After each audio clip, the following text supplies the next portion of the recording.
Should we try again with the same thing? The last time we used the headphones, so we will try. Okay.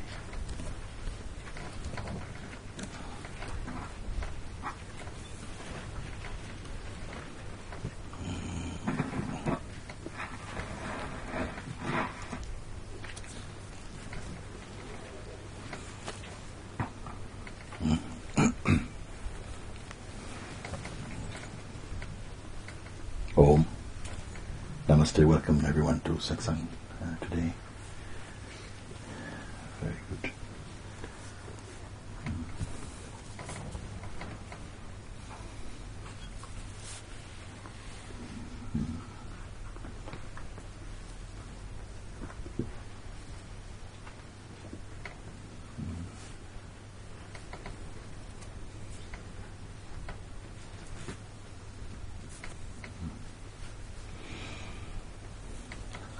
Please come.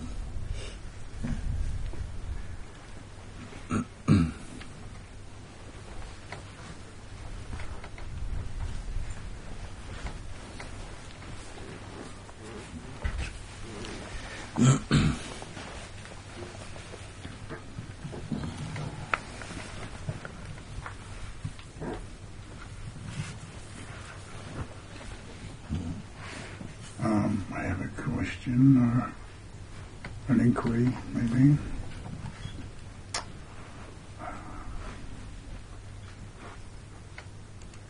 When there's no identification with ego personality, when there's no belief in the mind,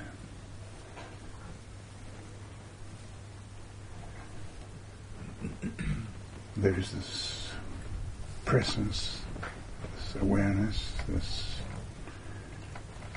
place that I go to, and I want to know, I want to find out if, or maybe you can tell me, is there a place, or is that place also in different degrees, in different depths? And because I can get stuck, and I have this beautiful state, but I want to know if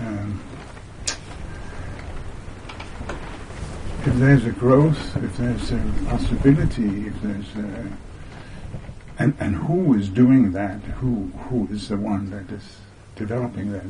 Or is it just a place and you are either there or you're not there? I like this kind of question because it opens up the possibility to look, and in the very looking itself, one cannot fail but to come to greater and greater clarity or subtlety of seeing.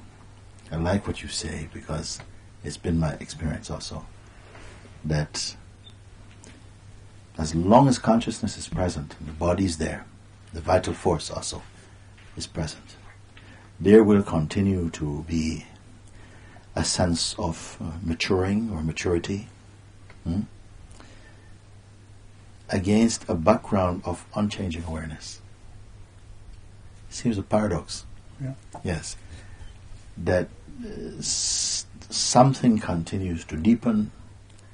My master also referred, when he was asked this question, to that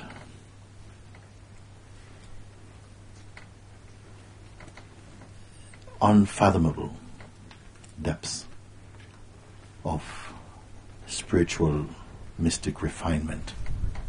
He didn't use those words, so I use these words now, you see. And yet at the same time, this seems to occur in a space of unchanging, immutable awareness, you see. In the experience itself, these words are totally compatible, you see, because if you give to the mind, then mind will say, but Either you are that, is there degrees of enlightenment or awakening, you see? Because I think you hinted at this in your question. Exactly.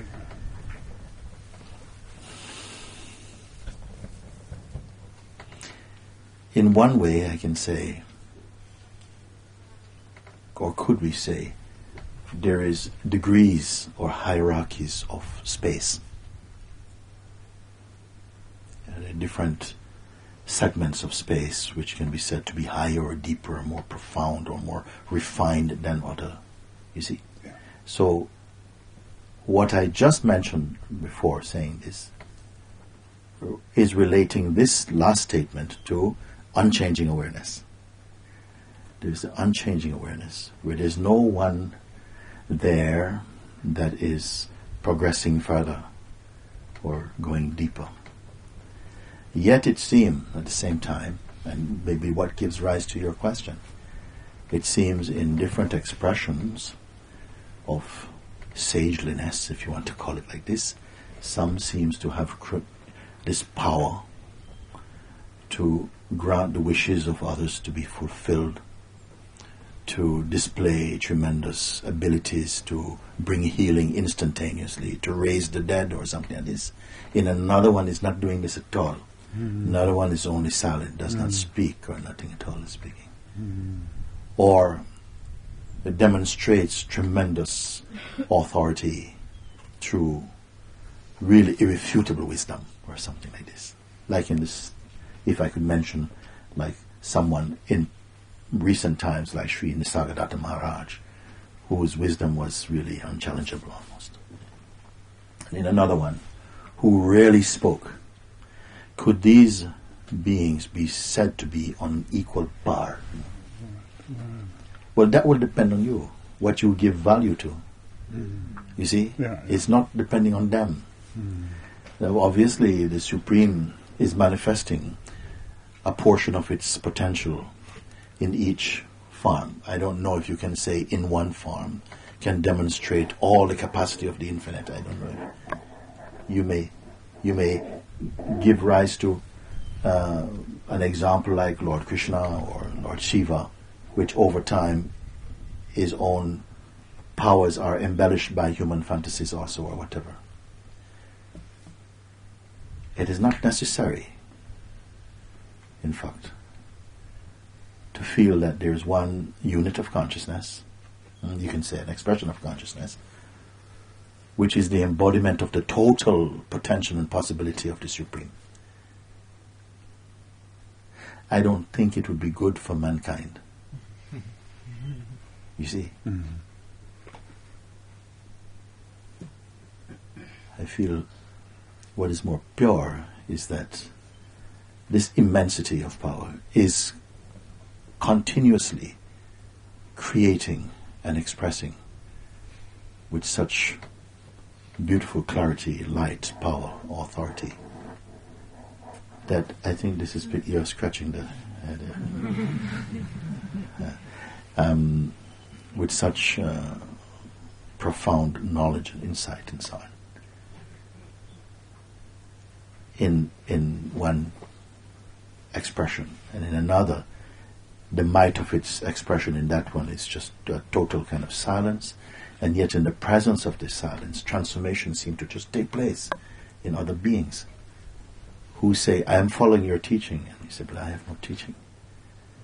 Yes, nevertheless, something from you is instructing my mind and my being.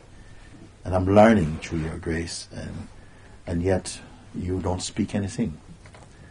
You see. So maybe from this perspective of a human being, seeing the varying display of spiritual authority expressed in different forms, a Krishna, a Shiva, Punjaji, or an Mahima or something, then say, but maybe these are a different hierarchy of power. Maybe this one is tremendous power. This one we call an avatar.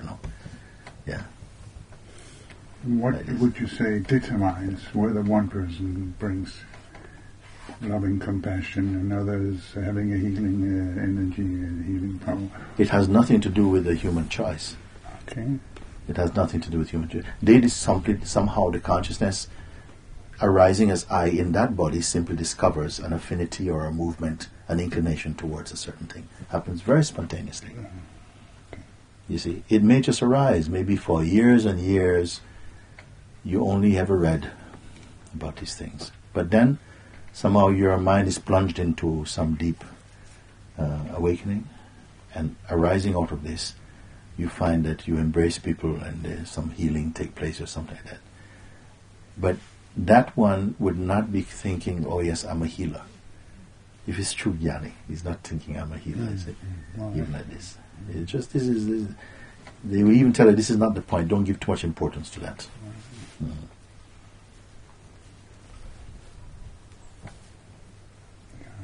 Thank you. And you said something else, because you say, I believe, I don't know if you're referring to yourself, I'm no more when there is no, personality of such, or, the ego mind is not ruling, and there's only awareness itself. It's okay. But then you said again, because I can go to that awareness, and when I'm in that space of awareness, or did you say something like this? Well, who's going to that awareness? I wouldn't say it happens, doesn't it? What?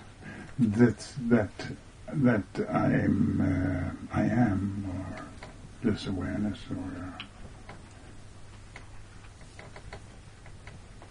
I'm not going to that awareness. But if I lose my identity in the personality field. If you lose your awareness, you mean in the personality field, you say? Yeah.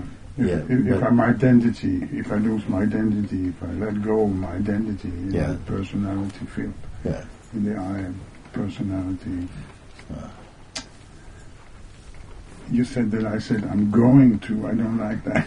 No, I wasn't sure if you said this, because I would have to say then these questions wouldn't arise for you. But the qualities of the presence, of the awareness, differs from time to time. And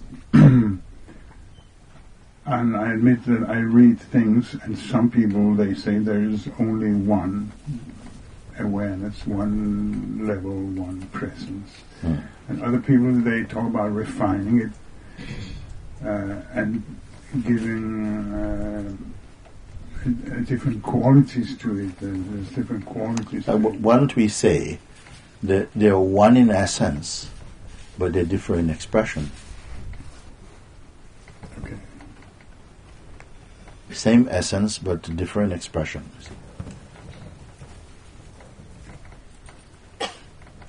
Otherwise, it would mean that when all beings come to that very stable understanding and recognition, they all behave the same. You see, it cannot be like that. No. Therefore, it is a wider, greater implication even. It means then that if there is a sense of individuality still in the pure state,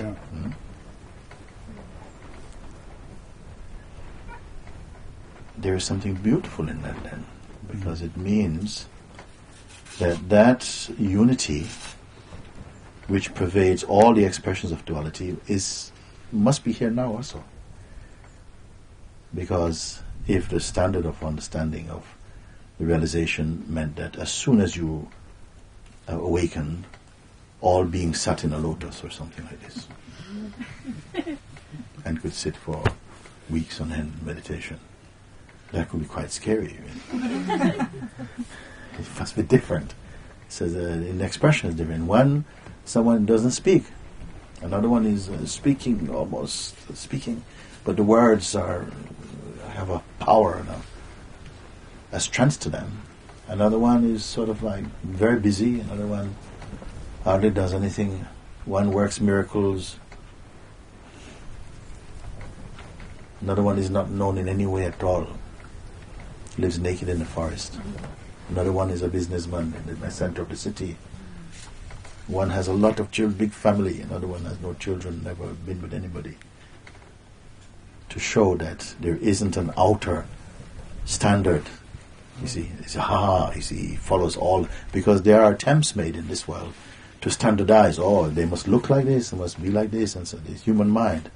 So one comes to discern that you cannot measure a jnani, an awakened being, by only just their conduct, unless there is sufficient depth of understanding within your own self that you will recognize spontaneously or intuitively that such one is free. Mm.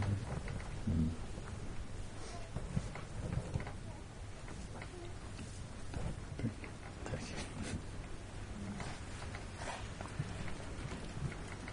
Thank you for your question. Very good. Thank you for what you gave. I can contemplate on that. Yeah.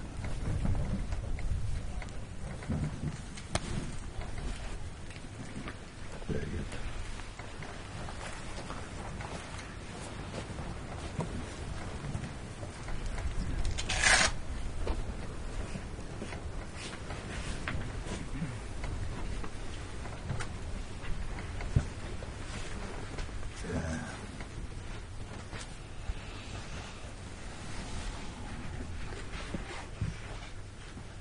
Mooji. First I want to say thank you, and I say yes. I'm not really sure what to say, but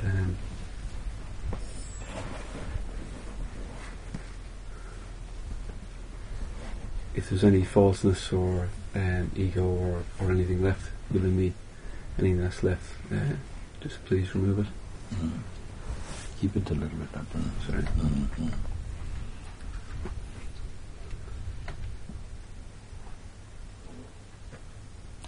As long as there's life, where there's consciousness and the body and the breath, there will always be the potential for some thought activity, some identification will come.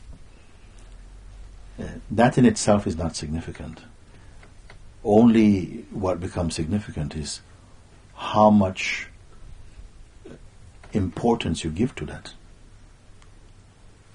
When one person, these forces show up, egoic thinking, identification comes up, and so on, and they're in a very powerful battle to remove. I've got to get these things out, and is struggling to keep anything out. As soon as you push it out, close the door, open your window for some ventilation, boom, they're in again. You see, this is the nature of fight, because somehow mind seems to thrive also on resistance. Mm-hmm. So, other ways are offered. I found a beautiful way, and that is, rather than trying to fight with the mind, just remember yourself. That's the most simple thing. Then the mind, suddenly, when that opportunity registers for you, but why am I fighting with? Who is fighting with the self also, with the mind also? Why not remain as the self? If you have a sense of what it means when I say stay as yourself, it means that self which is not linked to any other concept or idea or identity. It's that the pure space of awareness.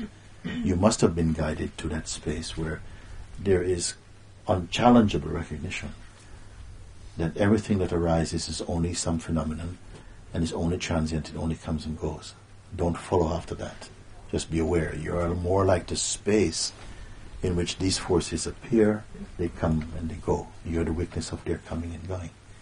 As soon as that becomes clear for you, and immediately upon becoming clear, there's an immense sense of space. The tightness of thought and this kind of claustrophobic sense of being, all of that is washed away. See, stay as the self, rather than try to fight. To fight the mind is to take the mind far too seriously. When you take the mind so seriously, then you'll have to fight him. You see, and what would be the difference between one who is, you may come to feel is free, and one who is not free? For sure it will be the one who is not free. Somehow gives tremendous weight and importance and strength and authority to their own mind. Psychological mind, I'm not talking about practical mind. Practical functioning of mind is necessary, even for a sage even. But the kind of psychological aspect of the mind, whereby we are believing ourselves to be our conditioning and so on, then this is where the entanglement happens, you see. This false identity with the body-mind, taking the body-mind functioning to be what we are. We are this also, or this is part of our self also, but it is belongs more to our illusory, transient aspect. We have to discover the witnessing presence first. Then you come to a place of stability, to be aware of yourself as presence and less as person. Then already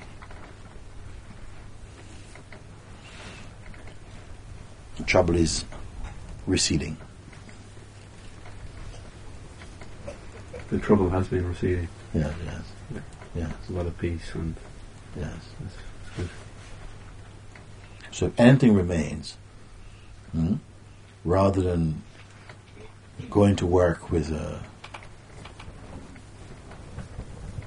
toothpick to clean everything out, when it comes, when the force of such tendencies come, already there's space in you, ready to see that. And through the power of inquiring also, the rest is easily seen. It loses its potency.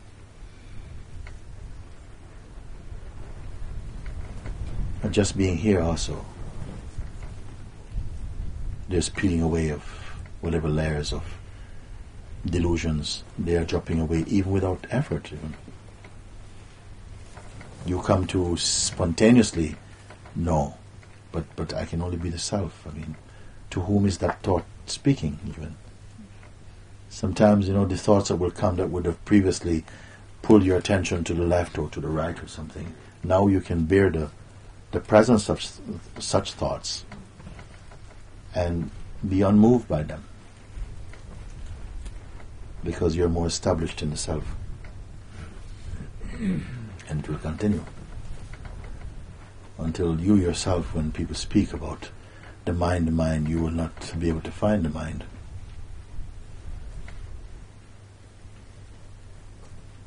Sometimes it seems that mind is the most real thing.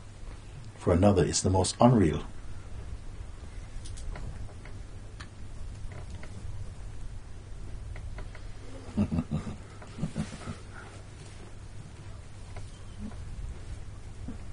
Thank you. Thank you. Thank you. Hello.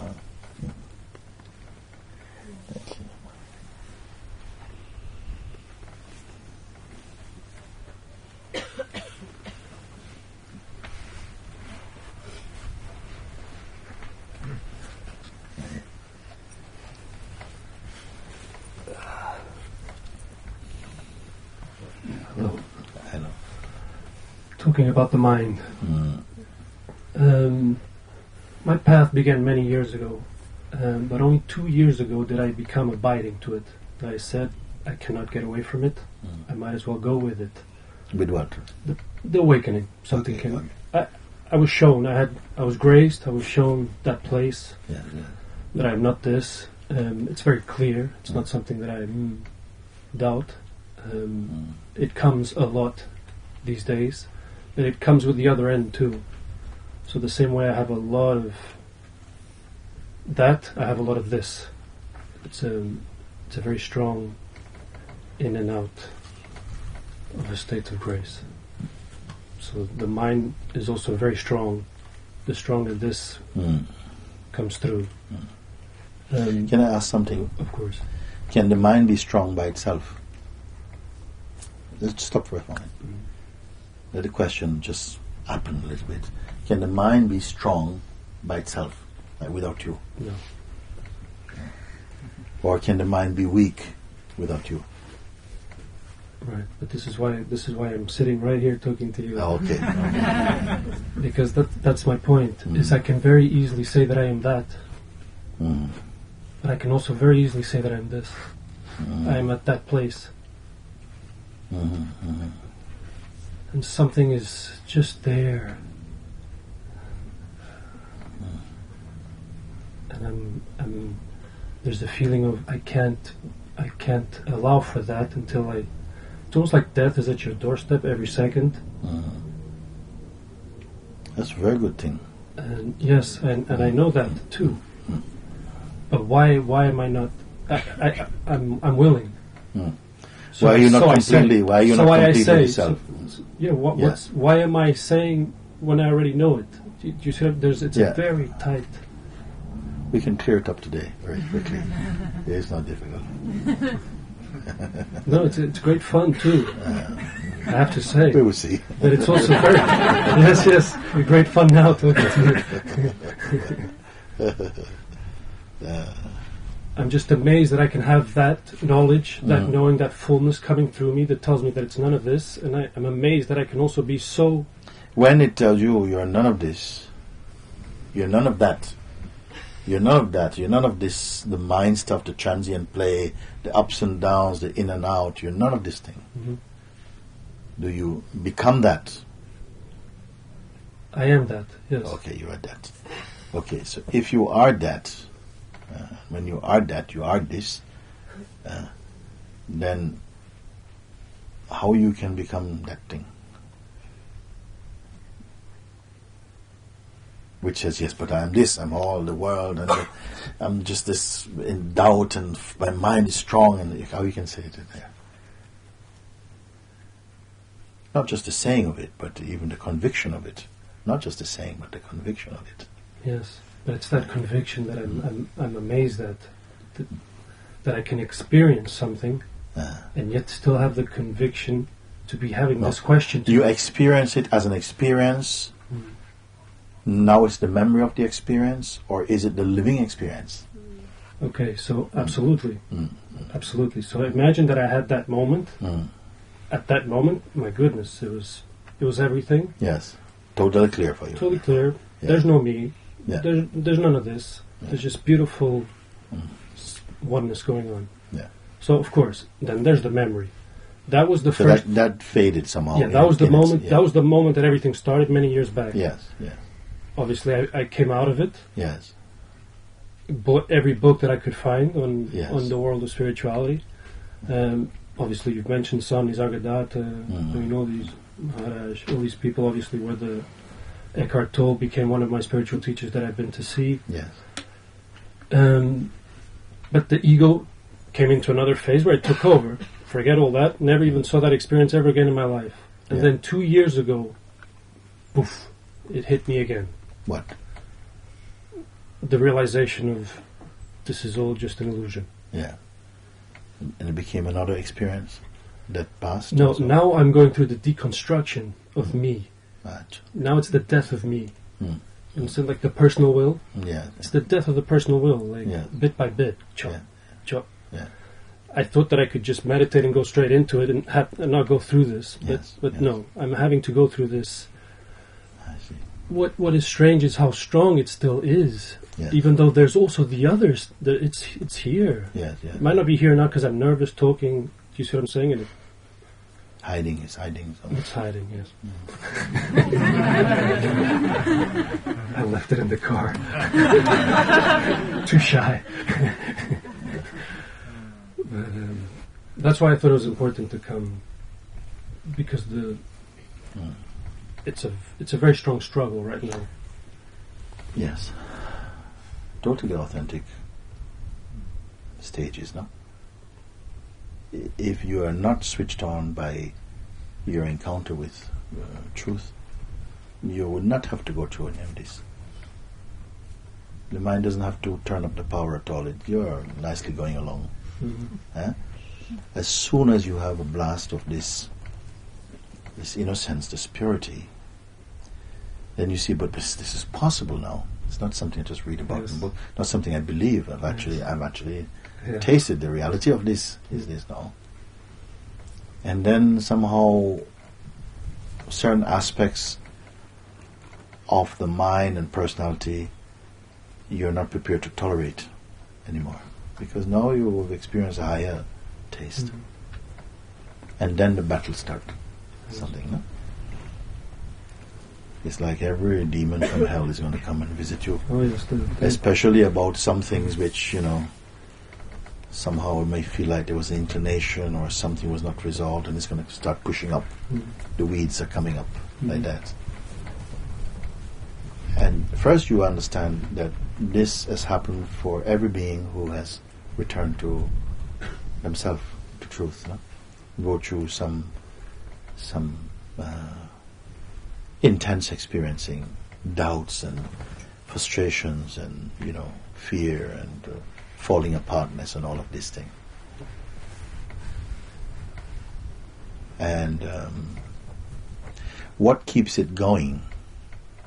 Why is it that in some cases, it after a few days or a couple of weeks or a year or so, it's all burnt out. Everything is exhausted. All these noises are somehow burnt away. Why is it that in some cases, years later, they're still dying? It seems worse sometimes. Sometimes it seems I'm more in the ego than I've ever been. Yes. It can go to that extreme. Yes.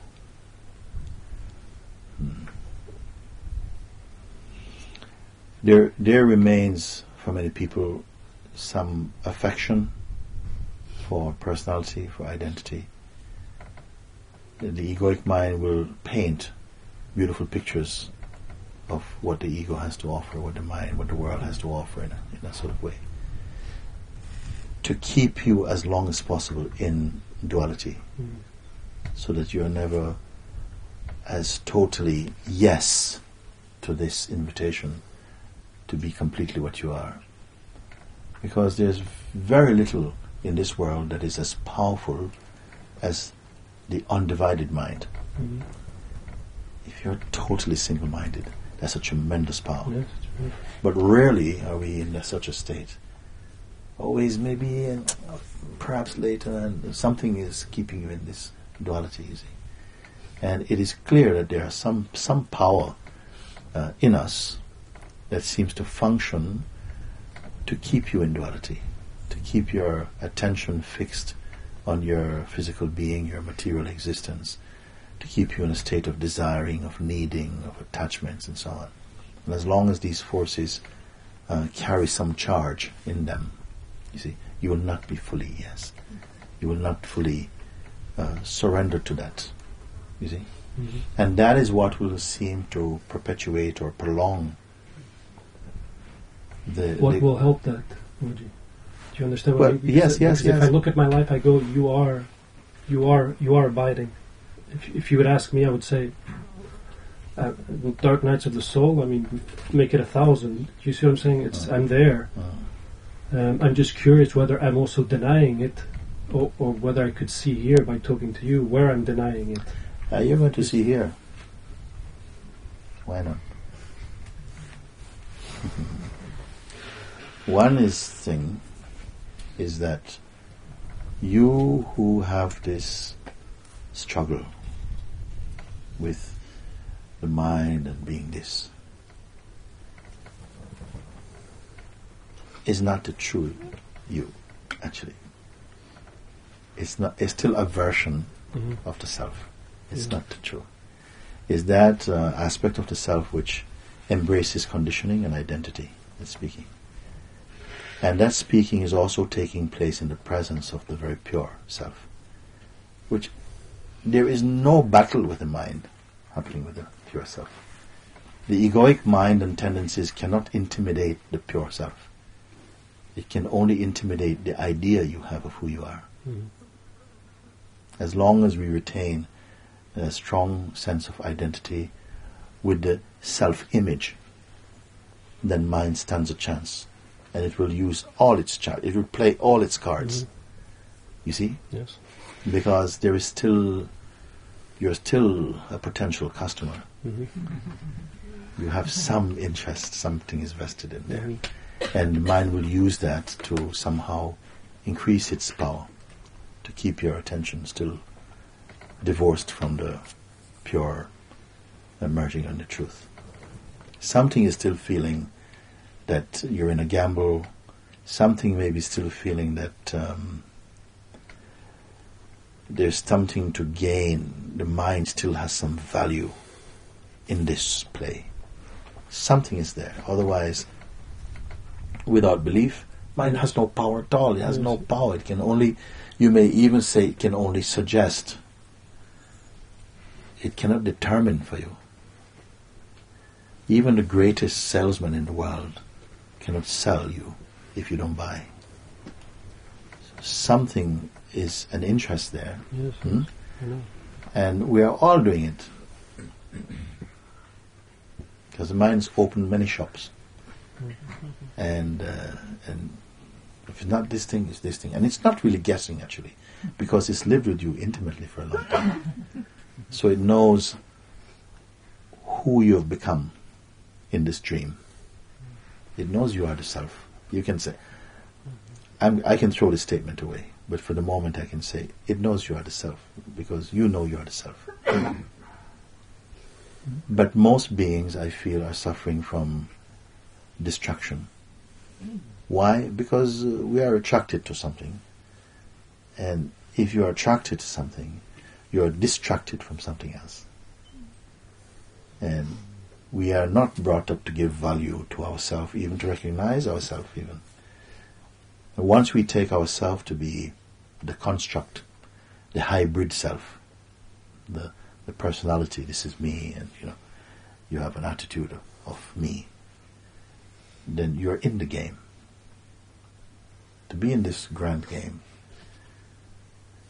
the greatest software, the password is I. You touch I, enter, you're in. And then we can play somehow,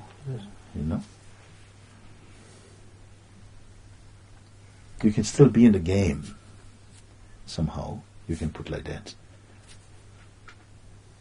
Or in the dream, same thing. But you can also be in it being awake. Yeah, you don't have to run, because all of this is it also. Yeah, no, that touches a little bit on where I get, because this is it. Sometimes I find myself, because I can intellectually go, I'm going to isolate myself entirely. I'm going to take away everything that is a distraction on an exterior level. In the game. In the game, I'm going to go off and take a route that in terms of the game will help provoke such a... But at the same time, there's something in me that says already, in the past maybe not, but it can be done exactly where I am, exactly where I'm living, exactly with the people, and I don't know if this is me tricking myself from taking a further step, or this is actual knowledge and it's actually coming from the right knowing. I am going to have to cut you straight there, because otherwise we can go on like that ultimately. Forever. Not forever, no. You cannot do anything forever. This is grace. You cannot do anything. You can be deluded for a long time, but not forever. It showed me.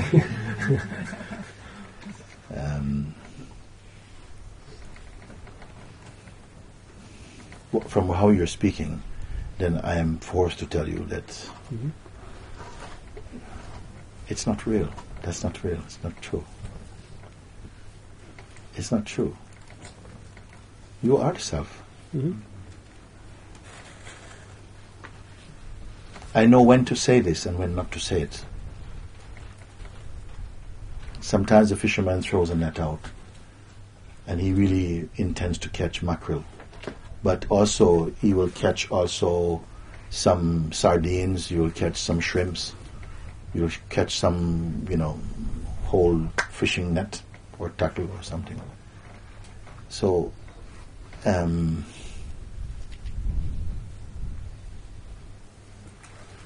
I take the risk. Because even to say to you, but you are the self, maybe something says, yes, I know I am the self. And I said, no.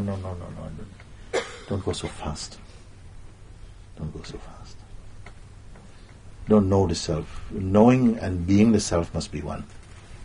Don't tell me you know the self. If you know the self, you must be the self.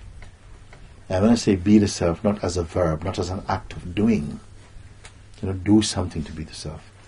Just that understanding has come, that light has shone inside, and it has removed from you the tendency to identify with limitation or with the ego, and it's now so clear for you that the idea of I am doing this as a doer of the action or a thinker of the thought, that has been burnt.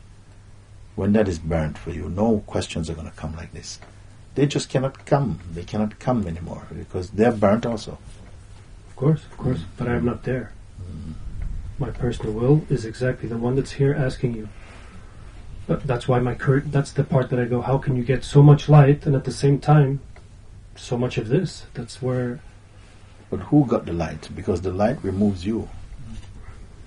Well, it's removing. Maybe this is a question of patience. Okay. Yes. These are very subtle things. So if I'm going to speak about this, you better get very close. I don't mean necessarily physically close, but you really have to listen in a deeper listening to follow what I would say about it. Because you say that I am diminishing, I'm dying. The I that keeps rising up as, I want to get there, I want to do it, that is somehow being deconstructed or something like that, no? And that is true. That is an authentic voice that say that. Because others say, yes, I know I am that, there's nothing to do, there's nothing to undo. But mostly they're hypocrites and it's just full of noise. It's not really true. There is a sense of undoingness. Something is changing. But at the same time, there's an awareness of that changing. There's an awareness of that deconstructing is taking place. There's more reality at the place of just the awareness itself than the deconstructing where there's screams and yells and ouches and thank you very much and ooh, this is very nice and oh, there we go again. All these voices are somehow happening on a screen which is at some distance, it seems, from the place where there's just the awareness of that action taking place. As energy keeps looking at the picture, it seems that the energy to look at the picture keeps creating new pictures also. Therefore, I say, don't keep paying attention to the image, because the images are going on, fueled by your interest. More keep the attention on what is that which observes the images. Can the observer of the image of life, can the observer be also observed? Then something will happen with this question. It turns its attention upon itself. Something very unusual take place. It's like a nullifying of the energy of the person is taking place. And right there, an immense space and joy replaces the anxious seeker. It's happening like that. To focus the attention only upon what watches all of this. Even the sense to say, yes, something is deconstructing. The old me is deconstructing. You see, who is speaking that? The whole me. Who sees the old me deconstructing? Let it deconstruct. Let it deconstruct.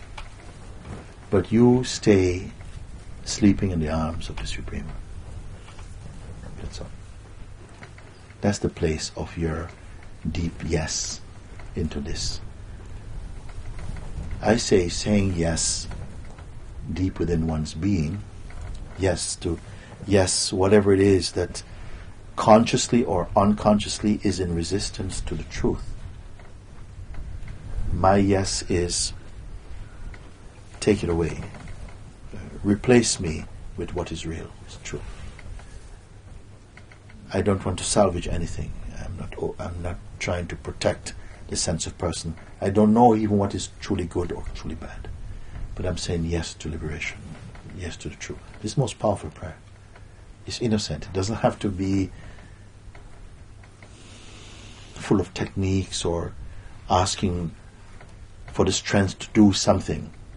Asking for the strength to do something is not as powerful as just surrendering. The one who has to do anything, even. You see?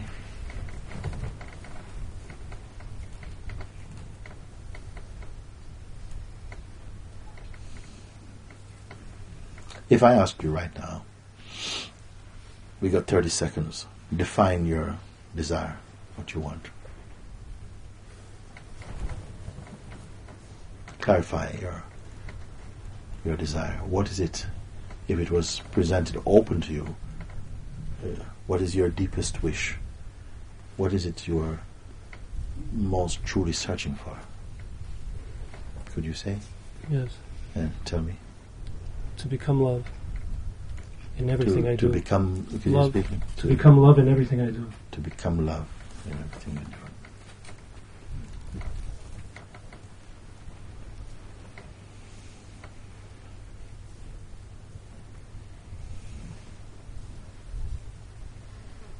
And it comes from the deepest place in me.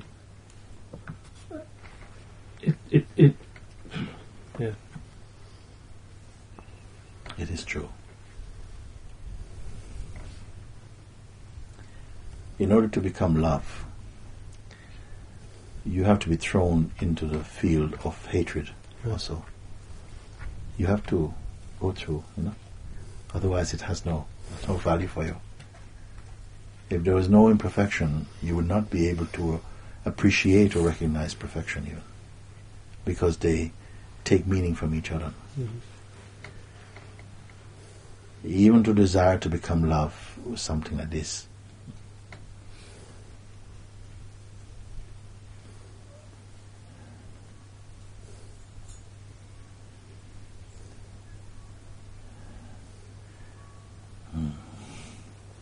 But even this desire is an illusion, you see. Yes, no, but I understand that too, Mooji. I understand that too.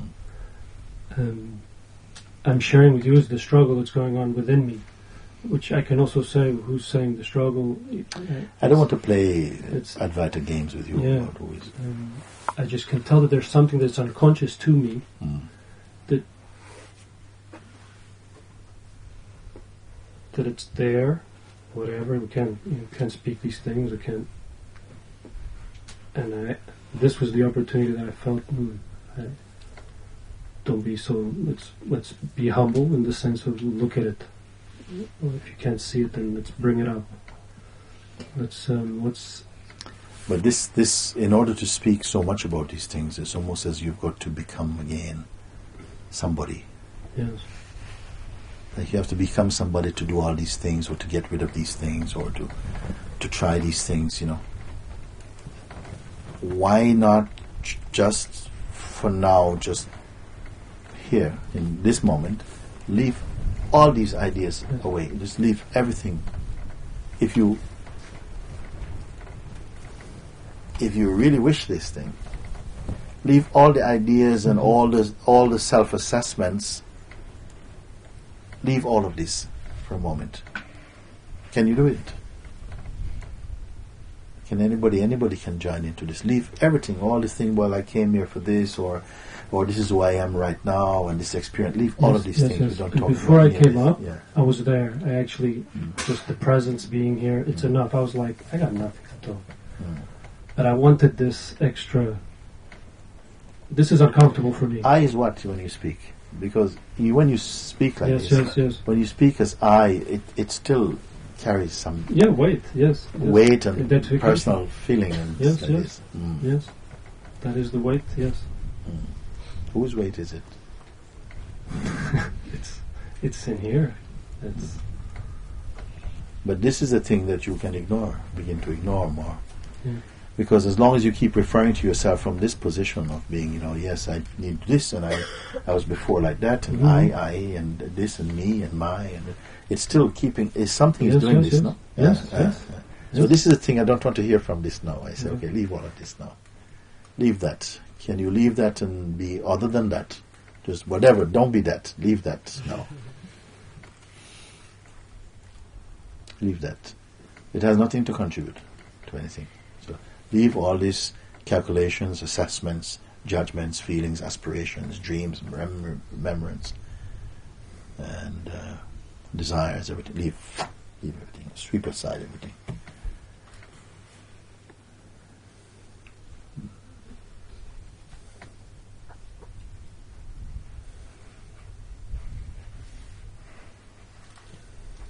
Just to be again in one's original being.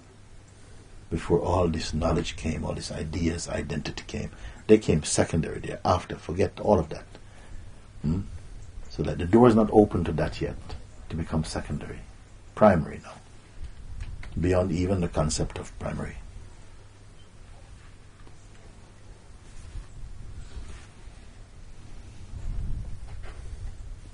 So you don't know who you are. Yes.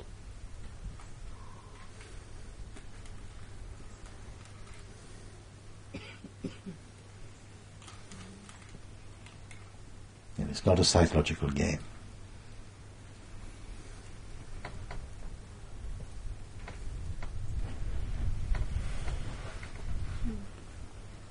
To be again in that original place of innocence,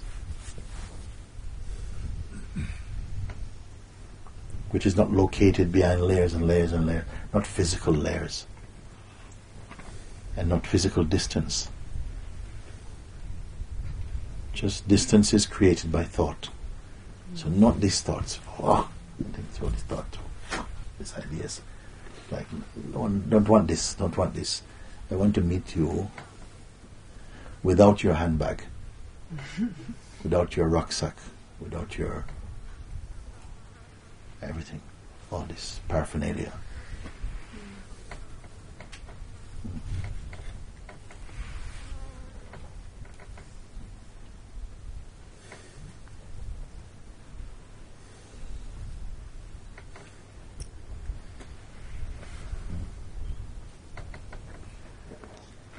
Understand. Yeah, but you wouldn't want to leave if you've done it.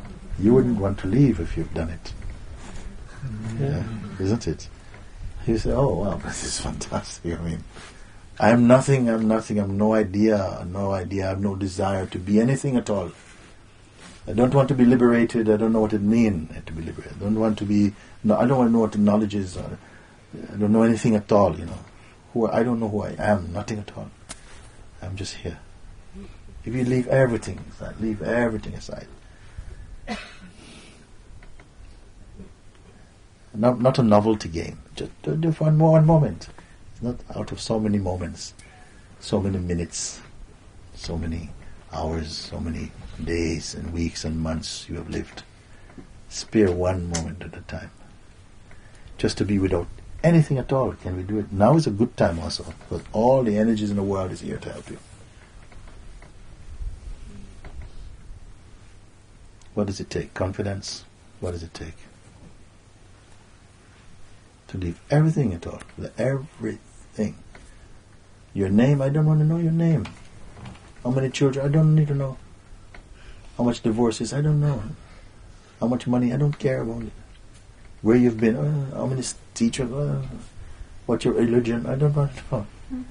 But this is not you yet. Go a little bit back. Don't come out. Go back. Before you could talk about anything.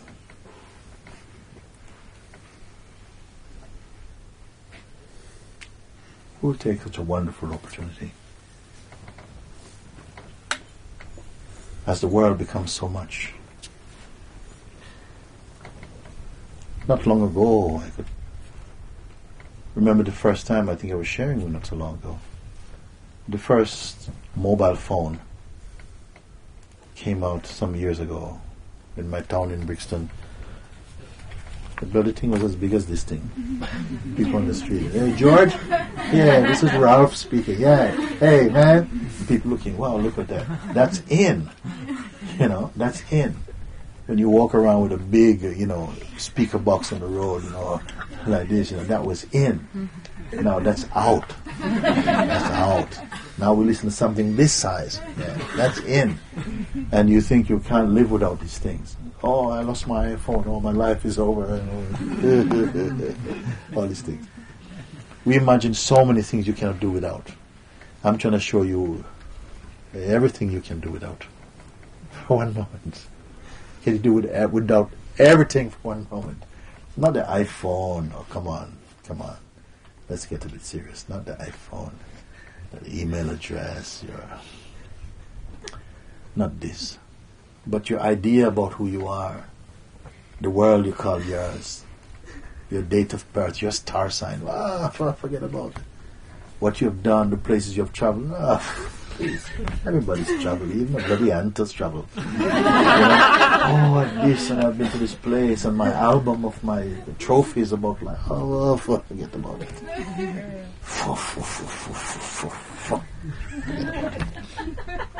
My good name, my reputation. Don't want this thing.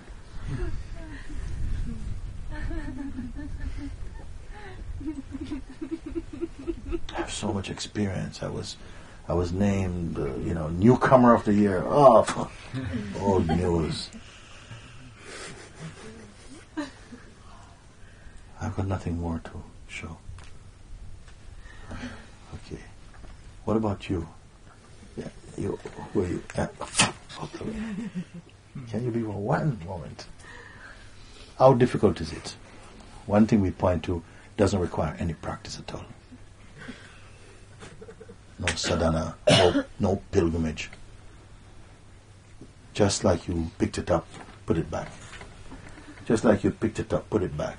Put everything back. Leave everything alone. Let me meet you as you are. Before you acquired anything. I would like to meet you to be in the presence of someone who has left everything, and for the rest of us to look at you and say, no, this one is really suffering. My God, you lost everything. Even your name, your reputation. Everything you've lost. The poor soul, look at this one crumbling to pieces. I want to see if the world is going to look at you like that. At least this world here. Some intelligence at least is there. Do we need to see another successful person? Another emperor? Do we need this? How about seeing a simple being? Do we need another playboy? Do we need another champion? Do we need another champion? Another great politician, another great statesman? Another beauty queen? Do we need another one? How about someone who is no one? Try it for once also. You can pick it back. All these things you can pick up again. But for once in your life, every human being should come to a place of total emptiness. For God's sake. Drop everything for one moment. And let's see. Because there's so much fear to be absolutely only you. Does anybody have sufficient courage to only be you?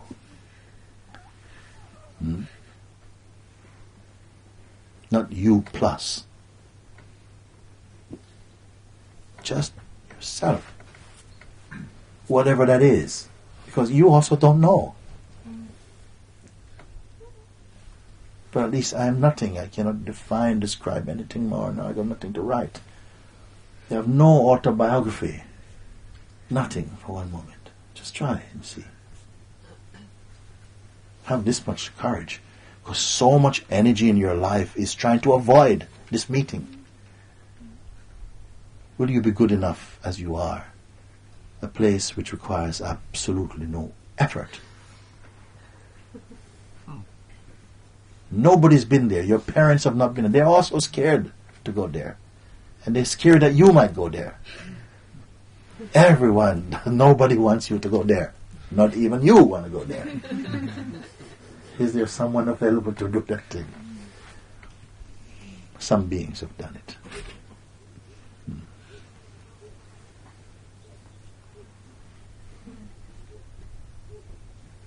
I have nothing to report. I have nothing to say about myself. But something is here in the absence of me.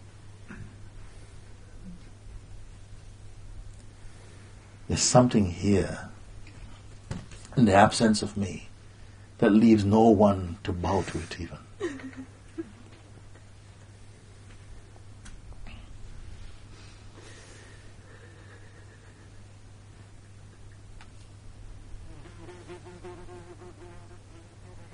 Such a one I'm wanting to meet.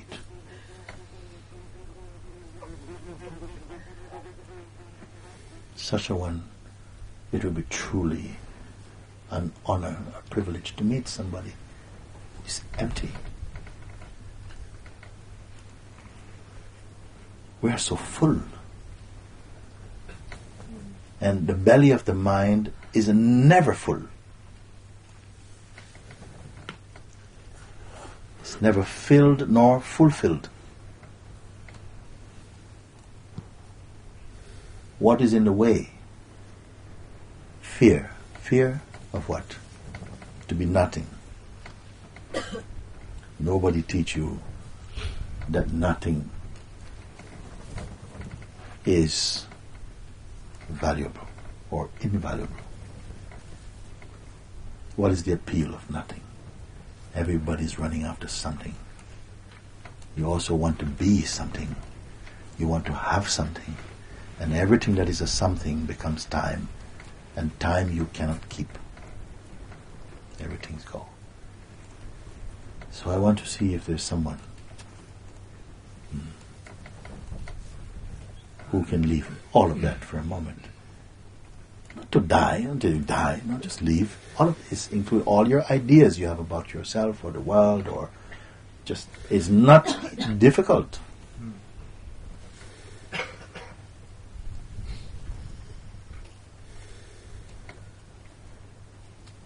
The mind itself generally is not attracted to this, because it will put it out of business.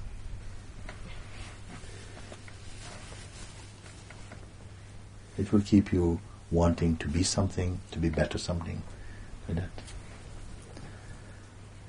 So therefore, because no one has come to this emptiness, nobody.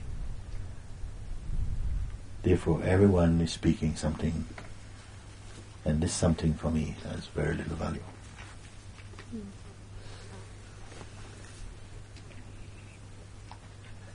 Your something is based on being a body, being a somebody, anybody, but nobody.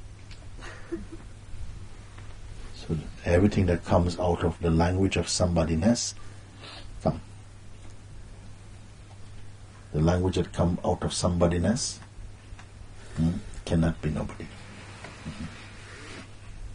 Okay. Thank you. Yes, thank you.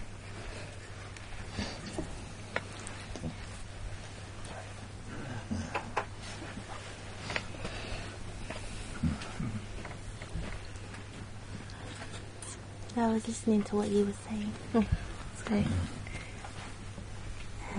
I was listening to what you were saying, and I just want to just be nothing. And I feel that I'm just there. Really do.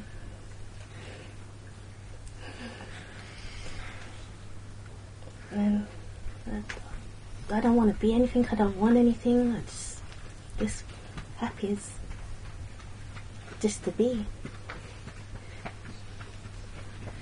You are. You are. The mind says, I want to be. It wants to be what you already are. Just that you know this thing.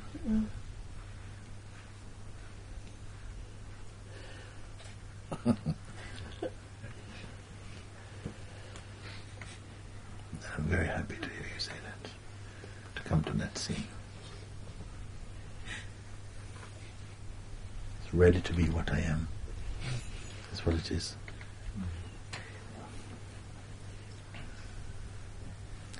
I'm ready to be what I am.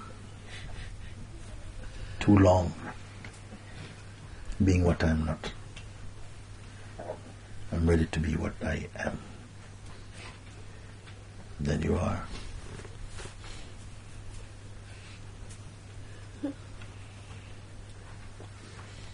And there's nothing to know in front of you, nothing to know in front of you. What there is to know, you will come to see spontaneously. Nothing you have to save up, no plans. Just you are free. You are free. Some people walk out of this place. Why? Their minds cannot bear this idea. Some people walk out from this place. Their mind cannot bear to. Where else can you go on this planet that is inviting you to be who you are? What an opportunity. The mind goes, no, come out. And you follow for now. Because they would have to return. At some point you will have to return. Because either when your life becomes unbearable, you see, because they say, when you are curious, you will learn. But when you are desperate, you will discover. And something drives you, something speaks into your heart to remind you, but I am this.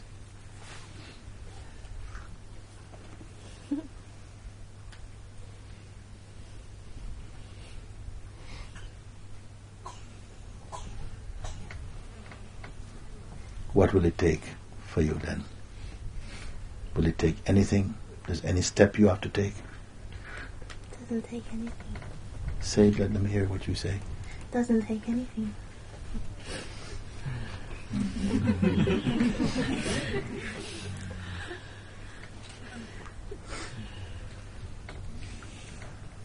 I'm very happy. Yeah.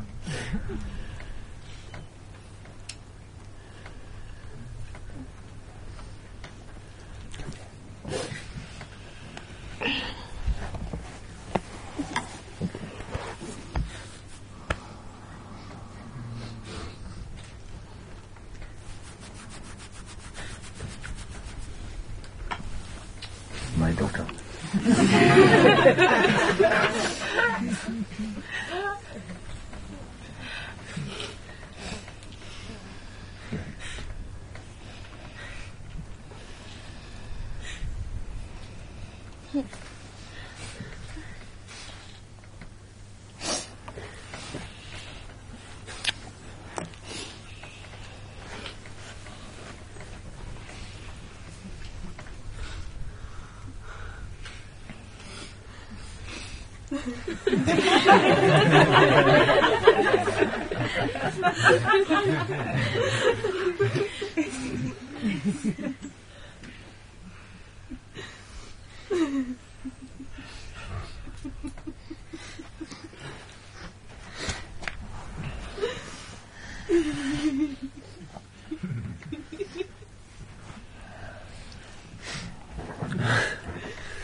Mooji.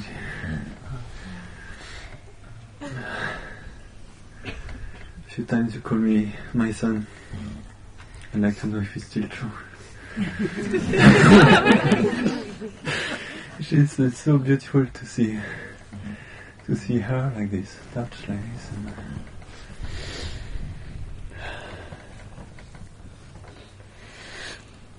this. But she's not only touched, she's free. Yes. Understand? I mean, we are touched to see that. Yes, it is true. Myself also. But she speaks from that and as that. You see.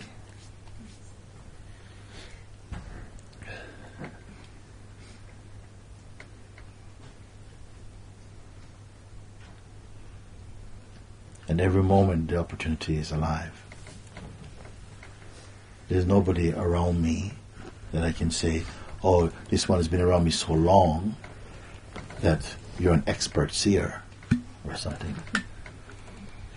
Nobody's a professional seeker about it. Just at any moment, the opportunity of bursting into seeing is present for everybody. Because it is clear enough what is being pointed, I'm not presenting you 7 steps to freedom or something like that. But what can stop you from freedom except this idea? Not just the idea I'm not free, that also is something. But it's not just such a surface feeling, but a bursting through of clarity that, but wait a minute, it becomes obvious, but how can I not be that? How can I be anything other than that?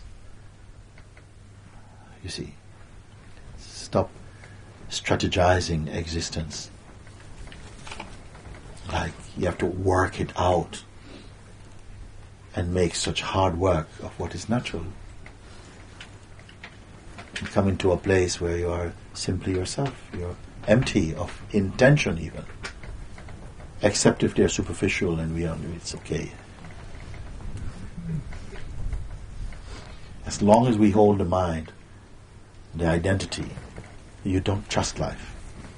You will not trust life. You always feel like, what if and what if. You know what it costs to live life at the level of what if.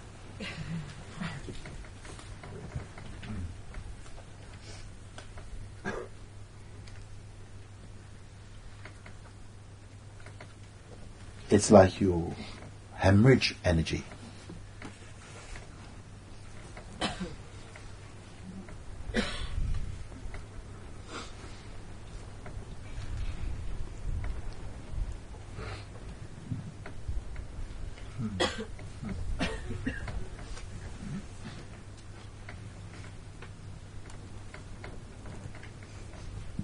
I remember a story in the Bible. It says that Jesus was in a certain place, and he was in the house of someone. They were having Satsang in one place, and it was full to the brim.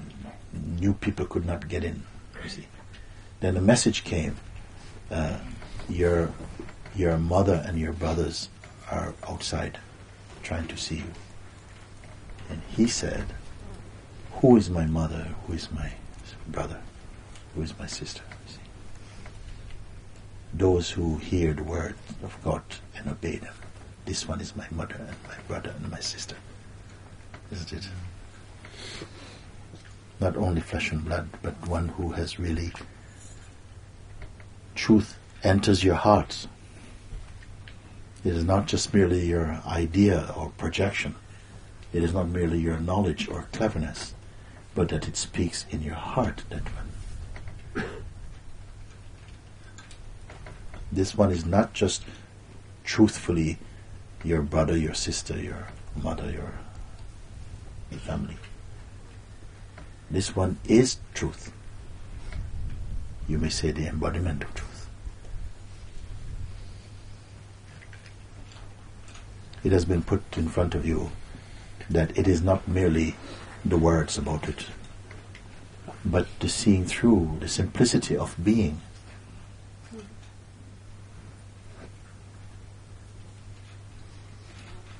Your life becomes a kind of spontaneous existence, not a series of projections and, game plan. You are free, you move as a free being. And you are not bereft, you are not deficient of wisdom, of clarity, of directness, of love. All this is there.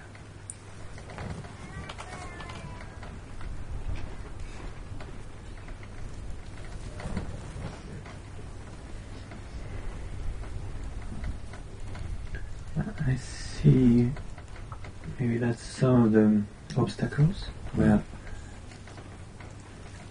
the mind taking the shape of pride or shame. Maybe these two opposites. And if I did something good, some pride, something bad, some shame. No, it's not just the pride or shame, but it's the I that will feel pride or shame. You see, because pride or shame mean nothing really. You see, you have to be somebody to do this, to feel that. No? You have to be a doer of action. I did really well, so I feel proud. I did not so well, I was exposed, I feel very ashamed. It's not just the pride or the, you see, they're just the perfume or the odor that comes out of it. But what the I is, or what the I becomes to be that. You see, as long as you hold on to an idea that I am this person, and then the person is inclined towards good action, good thought, bad thought. So. But I'm jumping completely out of all of that. This is why I say you have to be like the cow that jumped over the moon. What it means, a beautiful image actually, because you say cows can't jump over the moon any more than an ego can jump out of itself in a way. We are thinking in small terms. Oh, if only I can do this, then I'll get to this point. If I can stop doing this, then I'll become better at this.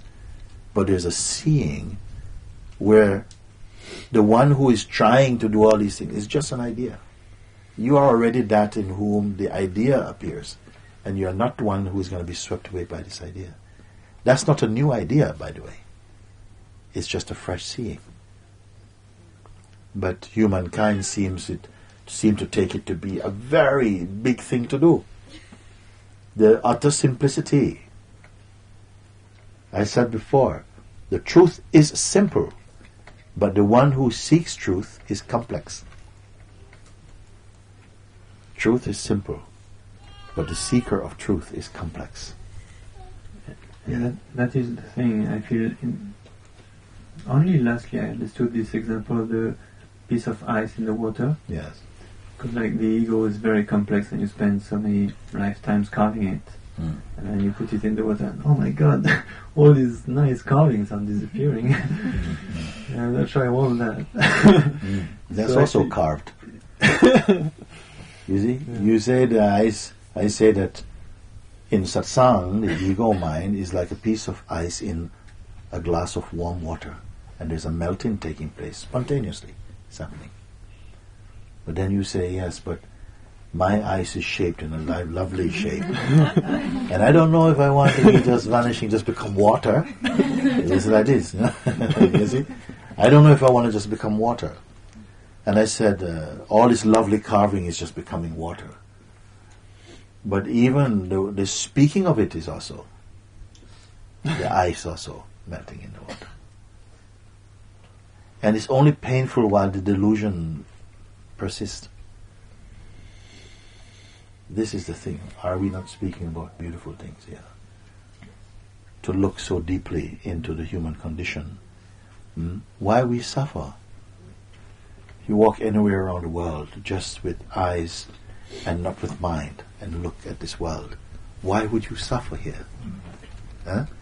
If we walk everywhere under the ocean, you look above the ocean, you look in the heavens, you look. Why will we suffer here? Why are we suffering here? Why suffer? This idea, I am this body, you're another body. I like you, I don't know about you, I definitely don't want you.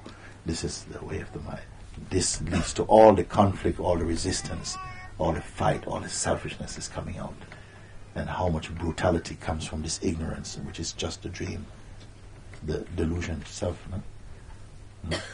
So if we look like this, even more pressing urgency to find the truth, to come out of this misery. Because there is a choice, there is a way. And so easy is the way. In the past, the way has been made to feel like you must climb mountains, you must sweat, you must live and die, you must die in front of others, set yourself on fire for truth. And what about do nothing for truth?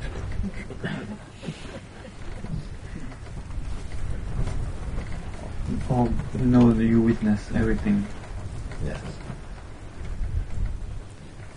Witnessing is up to a point. Witnessing has a certain detachment about it, but it's still also a duality in it also. This is fine. When the question is asked, can the witness who is witnessing everything, can this witness be also witnessed? Then something more, the fire turns up. What happens when this question comes? See?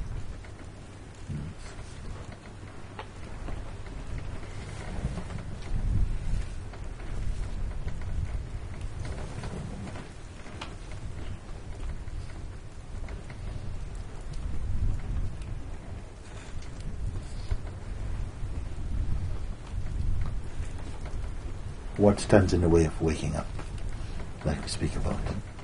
Is it really a myth? Is it a destiny of the human being to be in a state of delusion for the duration of our mortal existence or something?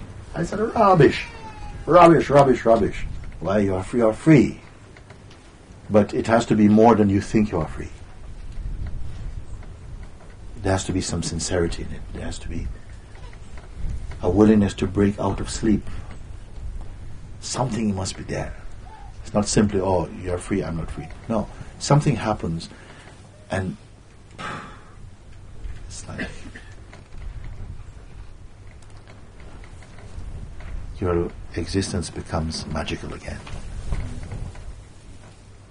When it's not lived as a program.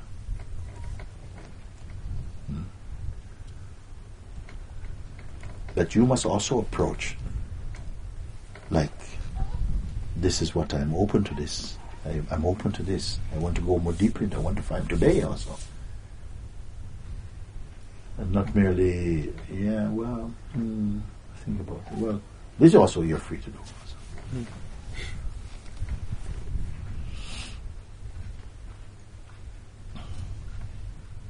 So, you didn't answer my first question. Sorry, it's a bit tricky. First question is not so important. Yes.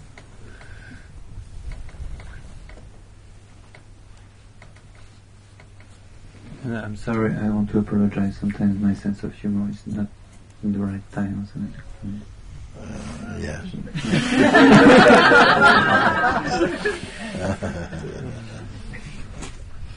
So, these kind of things, I put at your feet.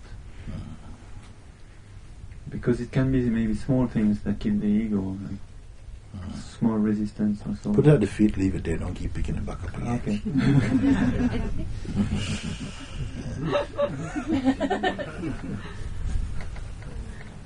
Thank you. Okay.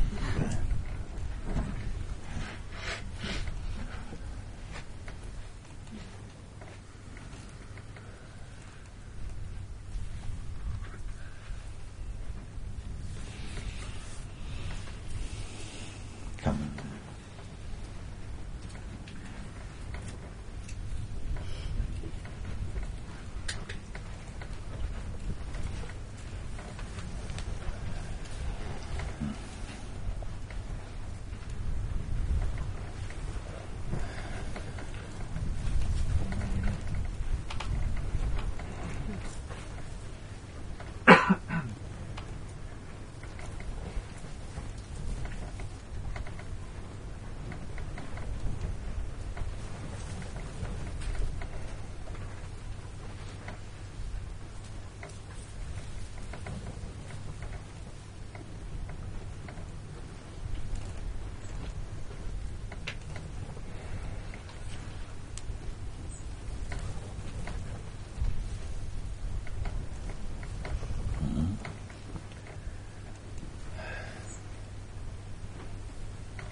Say. I don't have a question.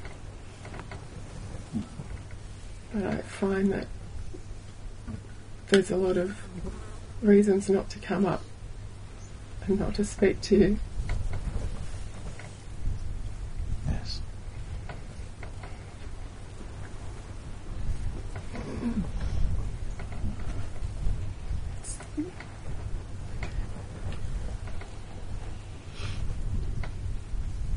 It is good that you come up.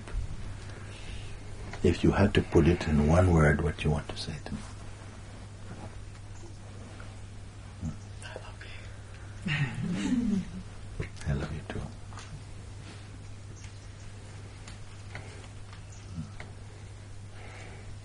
I just don't have anything to say because all I can see is that everything that wants to talk is my mind. Yeah.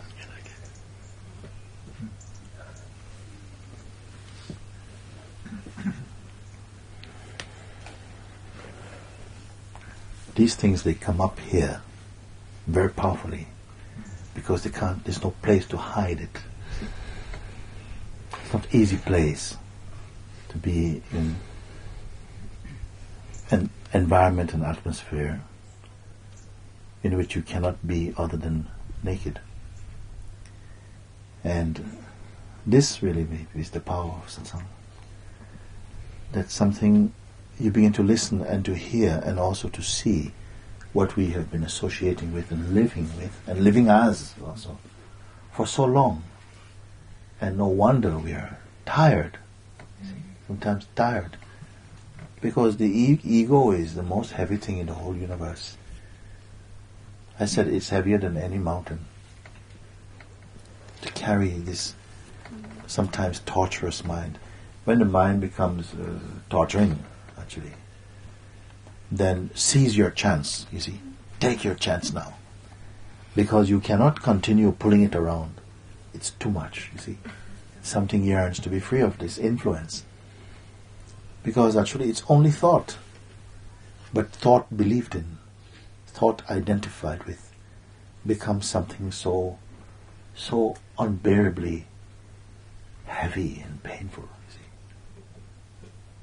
see, you're recognizing this, and there's a pain in that recognition. There's a pain, and it's a necessary pain that has to be felt. You acknowledge the pain of wearing so many concepts. It leaves no space inside you. So at least you've come to a beautiful point, a place that you know, okay, I can't live in that land anymore. I can't be in that. Some point you come, you see, you reach a stage where everything that you think, everything you say is a bloody lie. It's at once the most terrible thing to find out and the best thing to find out. Isn't it? It's a terrible thing to find out. In one way, it just feels, oh my God, I'm lost. Where do I go? I don't know. Even this is a lie also. It's like it's just lie. But what can I speak? You will taste this moment. It's part of the gift of a human existence to feel sometimes the extremes of consciousness and of mind. And then to choose in your heart to say yes. Enough of that. I want to be who I really am, what I really am. I've tried what I can be. I've explored what I can be. Now I want to know what I am.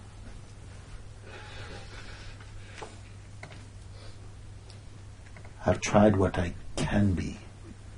Now I want to be who I am. I want to be, not can be. And that aspiration is there. And sometimes you think, please be quick, please be quick, please be quick. Give me the quick tablet, give me the heavy dose. I want to get rid of this mind. And still you have to somehow live on a bit with the mind and just understand that it is not that the mind is strong by itself, you see.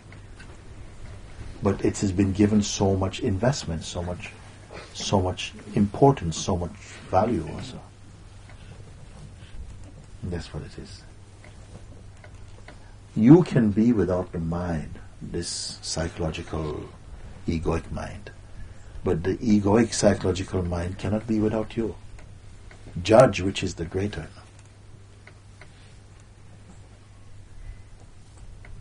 It is living on a scholarship from you. Your energy, your belief empowers and energizes that aspect of the self, you see, that potential. And it's not difficult to come out of it. You're coming out of it. You're coming out of it. You're not collecting more mind. Satsang is not giving you more mind. The effects of satsang is more like a laxative. Not a romantic picture, but taking away all that noise inside. Don't be afraid, because sometimes you think, okay, but what can I do now? Or what can I do to undo? Don't perceive that the undoing is going to be another great doing, another great burden. It is not. Just somehow you say, yes, I'm up for it. And step by step something deconstructs, thins out. Don't go there with a measuring tape to measure your progress. Forget about it. Just keep staying in that beautiful place of I don't know, or just I am, but nothing more. It's a beautiful resting place. Just the feeling I am. Just the knowledge, the sense of presence that announces itself inside his body in the intuition I am. Just I am. The godly principle, the godly name inside you. Be only the I am. I would say sometimes, please sit and just recognize the I am. It's not hidden, it's not far. When you say I, actually, the implication of I is I am. And I am is consciousness itself. It is not the person. The person is a sort of strain. The person is a modification. It is something, it's a sort of a hologram. It's not true. Stay only with the sense I am, but don't give any pictures, any images to it. Get used to it. As soon as you attempt to be only the sense I am, not the image, not the form I am, just the sense I am, the sense of presence. Some thought activity will come and it will try and pull you to get into some relationship with them. You have to resist them. Just, no thank you. No. Stay only like in your own voluntary, solitary confinement. Just today, I am just only here. Nothing. So whatever wants to go, to call, to do this and that, it's okay. The ants can move, you can continue preparing your meals, sending your emails, but inside only I am. Only the I am. That is. And gradually that will begin to burn all this noise. You don't have to go trying to fix or repair anything at all. You see? But you will feel powerful, sometimes forces are there to try and pull you back into the past, or to bring up images of fear or threat even, you see. Or to stir up some old pain.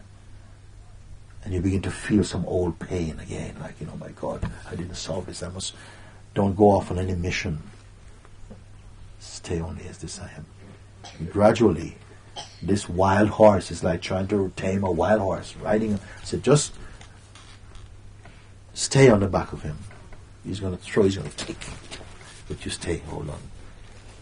Don't keep anything in your mind, not even victory. Just stay there. And he will come down. You stay like this. And at some point it becomes very easy, effortless. You say, but even staying as the I am is not anymore a direction. It's not something I do, I simply am. Then the mind spell, it will not override you. you see. Come to this place first. This is what is happening with you.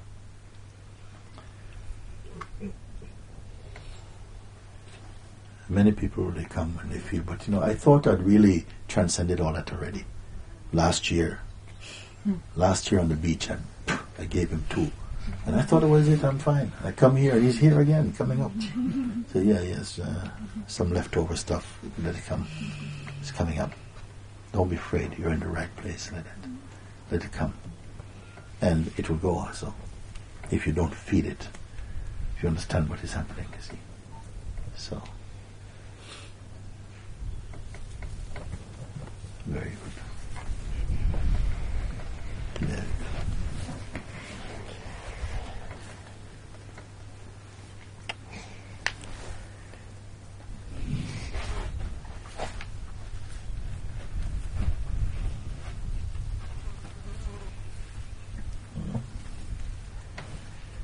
Okay, these came in today. What the?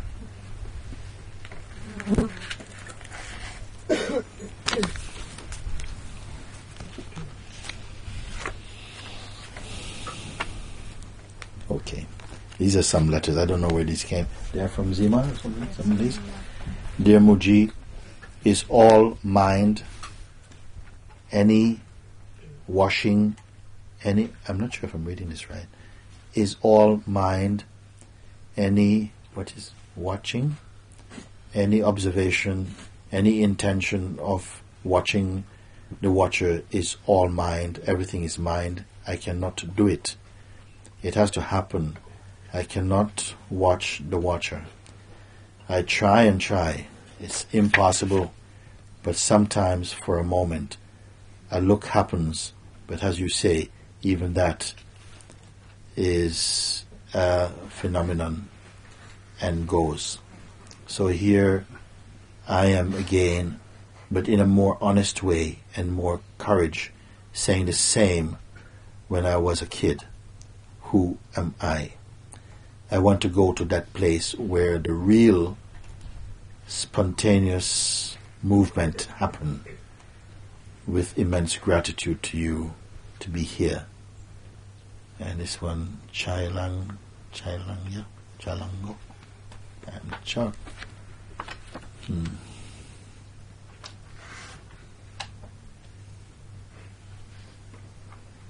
So it's not a question actually. It's saying it's all mind. Any watching, any observing, any intention of watching the watcher is all mind. Everything is mind. I cannot do it. It has to happen. I cannot watch the watcher. I try and try. It's impossible. Okay, but sometimes for a moment a look happen, but as you say, even that is phenomenon and it goes. So I'm here again, but in a more honest way and more courage, saying the same when I was a kid. Who am I? I want to go to that place where the real spontaneous movement happen. Yes. Initially, this reaction is also just an emotional state.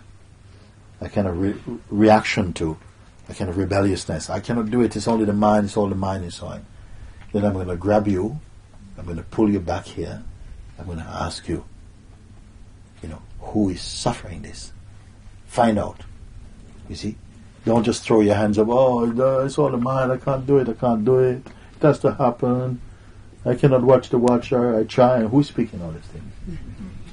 Is there not awareness even of this grumbling, this whinging also? What is that which is not complaining, which is just present here?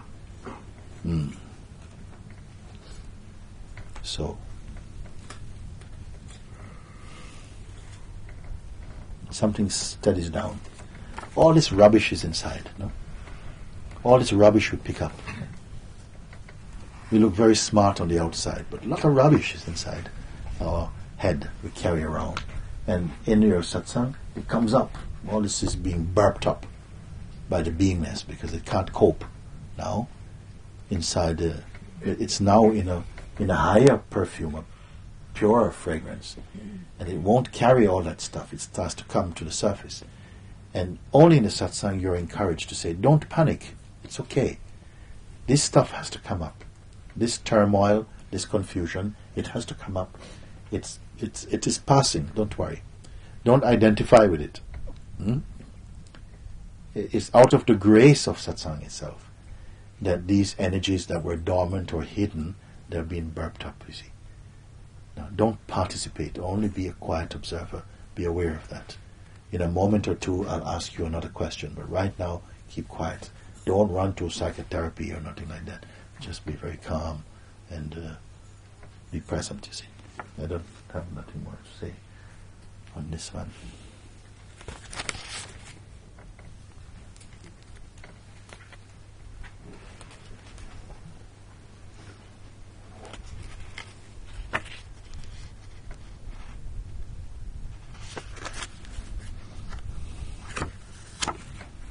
Dear Mooji, I cannot wait until it is my time. I want it now.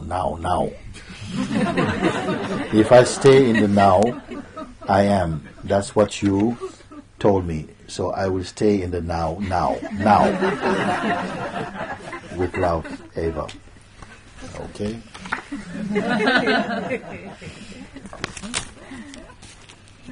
Even sometimes determination not enough, you see. You can say, no, I'm not leaving until I'm not going, I'm not. And they ask you, well, who is saying even this, you see? Yes, if it is grace, somehow, that is playing through this determination, which it can do, consciousness also playing as this determination. I'm not moving here, I'll die here, I'll die. Some people, their conviction is so strong, determination is so strong, you see, that they sit there and they won't eat. I don't know, they eat until I become Buddha. And they die right there. So, something takes up the story that you may not know about. Okay? That is not about determination. It's not about determination. But in fact, they don't die. They die physically, maybe. Something...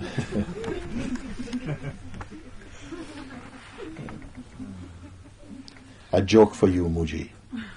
All the enlightened beings in the world decide to gather together. Mooji, Tole, Goenkaji, all the Babas of India, every single one. They were being seated in a room and Mooji arrived last. He knocked on the door and said, "Anybody in there?" That's it.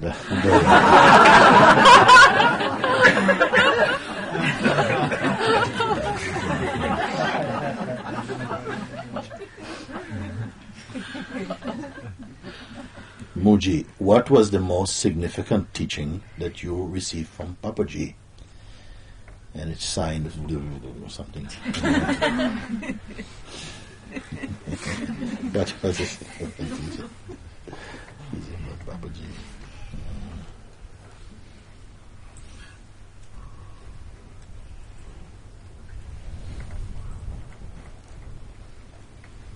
One of them, he says, you can be searching for lifetimes for the truth, but if avoidance is at the heart of it, you will not know complete freedom.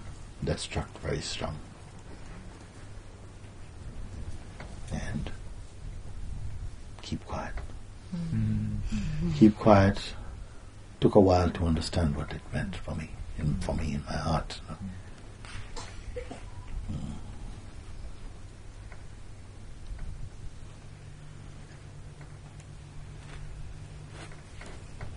But maybe Papaji's most significant teaching I cannot tell you. I am Papaji's most significant teaching.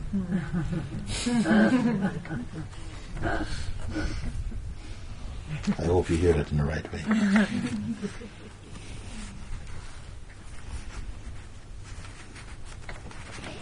Someone once asked Papaji, I was there in the satsang, Papaji, out of Buddha, Krishna, Shiva, Muhammad, Jesus, you see, which was the greatest? In that moment, many people sat up in Satsang. Even the ones who were sleeping. Myself, I was looking, what is he going to say? Babaji says, I am is the greatest. First he says, I am the greatest. He says, I am is the greatest. Exquisite. Beloved Mooji, yesterday I had a profound insight. I realized the pretense of the little self seeking to find the truth of being that. I am that always. A subtle feeling that a big circle has closed. The circle of spiritual search. A subtle voice from within said, call off the search. I am that and I always will be. Thank you, Shanti Shivani.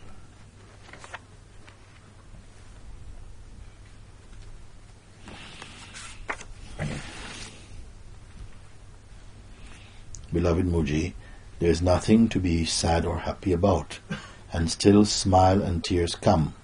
Namaste, Jackie. Yes, the smile and tears and everything else can come.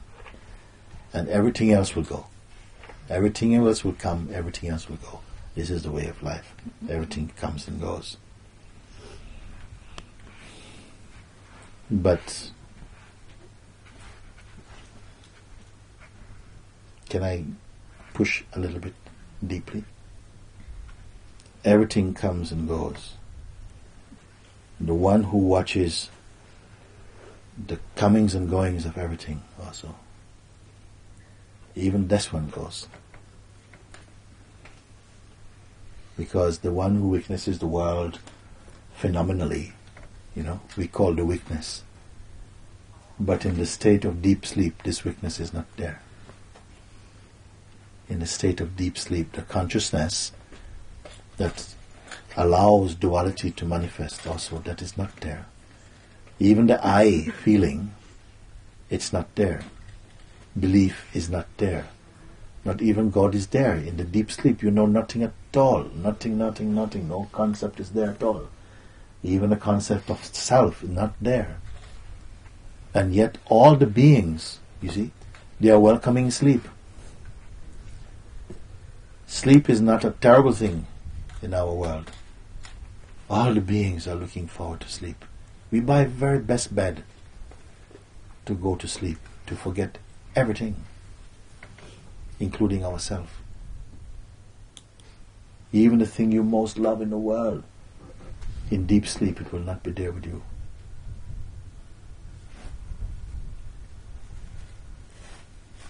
Every day we lay down consciousness in order to enter into a state where there's no duality.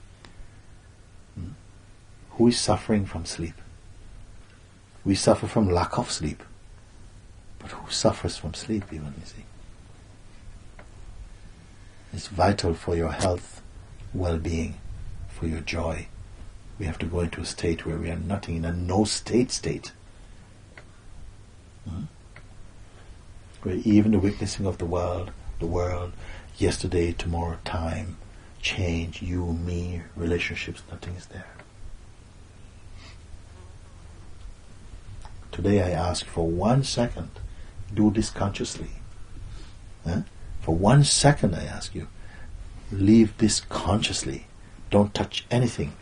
What you do every day for 8 hours, you do it. You leave everything without any strain. You don't go to bed and go, oh no, I can't let sleep have my Lamborghini. No. No, everything is going to take from you, everything. Then I ask you, in waking state, consciously do what happens in sleep. Leave everything for a moment and find the thing which cannot be left. Only you leave everything to find the thing which cannot be left. When you're holding on to everything, you don't know what cannot be left. You see?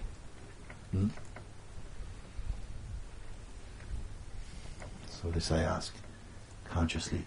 Leave everything that you can perceive that comes. Say, no, for a moment I can do without it. Yes. Even identity, personality, no. And be there in what cannot be avoided, what cannot be divided, what cannot be left aside. Discover this thing. I put it as the highest thing to discover. What stands in the way of that? I want to ask you. Look at you in the eye. I ask you, what stands in the way of this? Is it fear? Is it what? At least this is something worth knowing. What is standing? What's telling you, wait, not yet, I'm not ready? What is telling you that? And what makes you listen to that voice even? All life we are carrying some notion, what should be next? What is the next thing? You're eating breakfast. While you're eating breakfast, what's for lunch? Eating lunch, what is for dinner? You see? Everything going to next. What is that which is not next? And it is not past? Come on. We have to find this thing. Other than with not finding this thing, you want to find everything else. Everything which is passing, we know. What you cannot keep forever. Everything you want, you cannot keep forever. Even the body that you want it for, you cannot keep forever. Everything is passing. Find that which is not passing. In front of whom even deep sleep passes.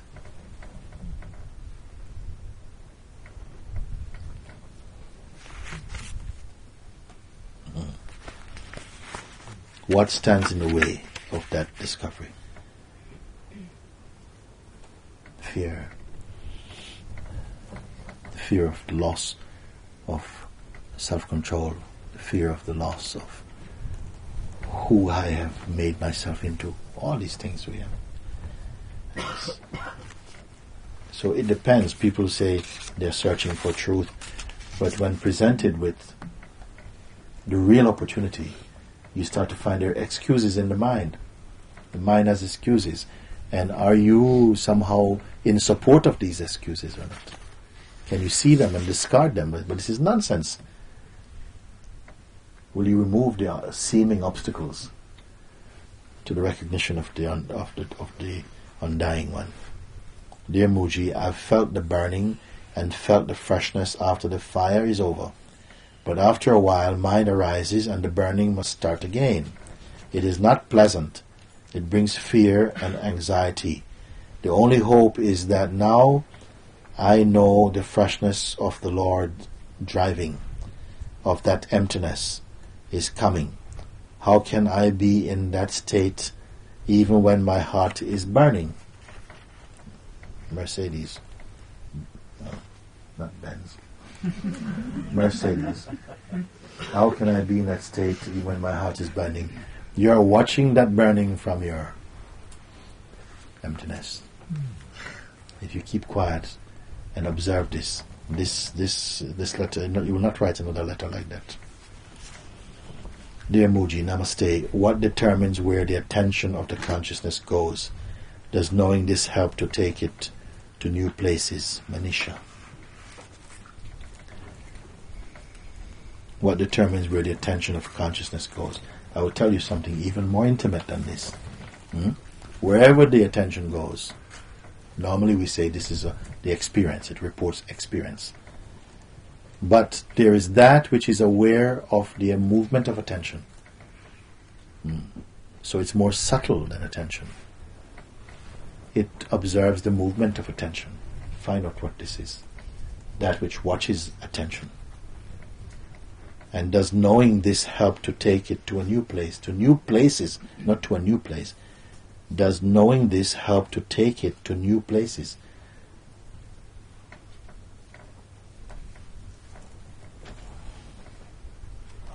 Once you discover the source of the attention is identical with your own self, you're not interested in other new places for the attention to go to. It will naturally come and be one with your being. Attention and being become one.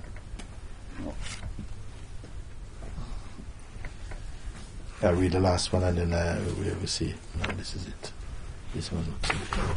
Namaste Mooji. I really do want to be free more than anything else. When I say I am free, this is deep nausea. When perception is undistracted, there is just experience. No body, no me, nothing, but no watcher either. This kind of question. I have had several quiet experiences to indicate I am not body or mind, I am infinity. I do think I understand the concepts, but do not have a general sense of serene joy, which creates doubt that I truly am getting the truth at all. I do not expect fireworks at all, but a lit match in the darkness world would be nice. Please help this spiritual infant walk a bit. Matt Laney. Okay, enough of letters today.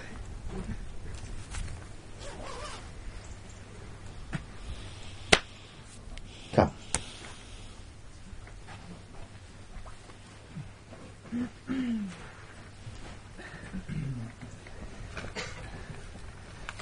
Hello, Mooji. Hi.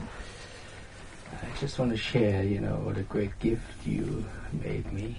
And not only for the teachings, Satsang, and, pointing to the truth, but like recently I say jokingly, you fired me from something. And what's kind of what has become clear to me is that a lot. You say, for example, that the practical mind, there's no trouble with that. But there can be, in my case, for example, there's a lot of identification is kind of attached to doing things well and right and stuff like this. So now that I've kind of been, that I'm not responsible for something, where I'm basically, I'm completely useless, meaning I have no importance. What I'm trying to say is, where I see because where basically there's no, because the way that the mind here has been programmed is that you have to be important in some way. Yeah. And I wasn't really aware so much of that, and only the last few weeks it became clear. And by you kind of, should we say, firing me, you actually paved the way for me to realize, because it's the action then performed is not pure. It's always somehow, it's still kind of housed in the egoic identity. And now that I'm in no committee, I'm in no nothing, I'm basically like, I don't know, it's great, But what I want to say is that I've recognized that a lot of things, like even the work I've been doing, was not quite as pure-hearted. It was always also like, yes, I have an excuse to be close to you, like this, as if, but now I feel that to be close to you in a real sense, what you're pointing is really to drink in and to rest as the self. Yeah.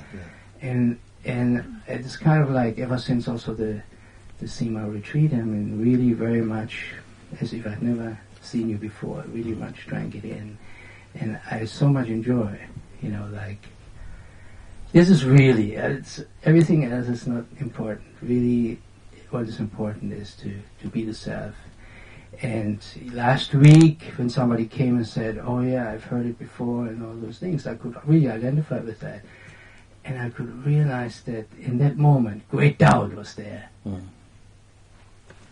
And it really felt that the doubt, what the mind produced in that moment was true and real. There was no escape.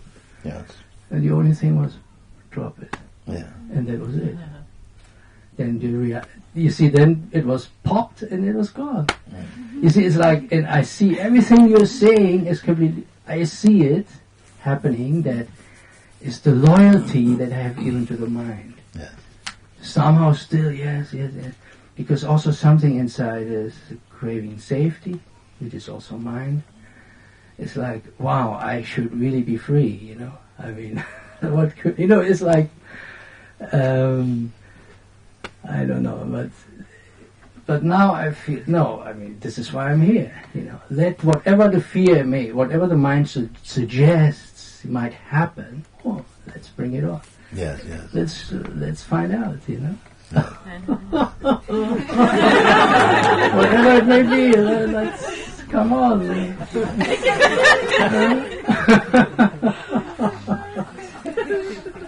As I said, I think summarizing this, it's one develops a beautiful attitude. It's not really that you don't care, but more that you don't mind what come. You see?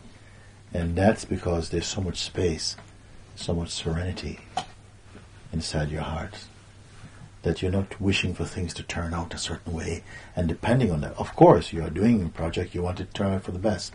But if some other change happens, you don't see it in the worst way. You say, yeah, it's kind of, let's take a look and see, actually it's not bad or whatever. You see, you don't mind.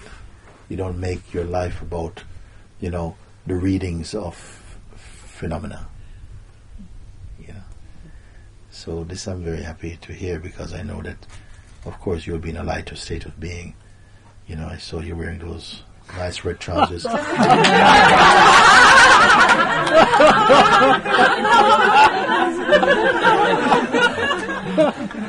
Striking hippie pants. I wanted to wear them, but I thought the satsang was at 5, so I couldn't put them on.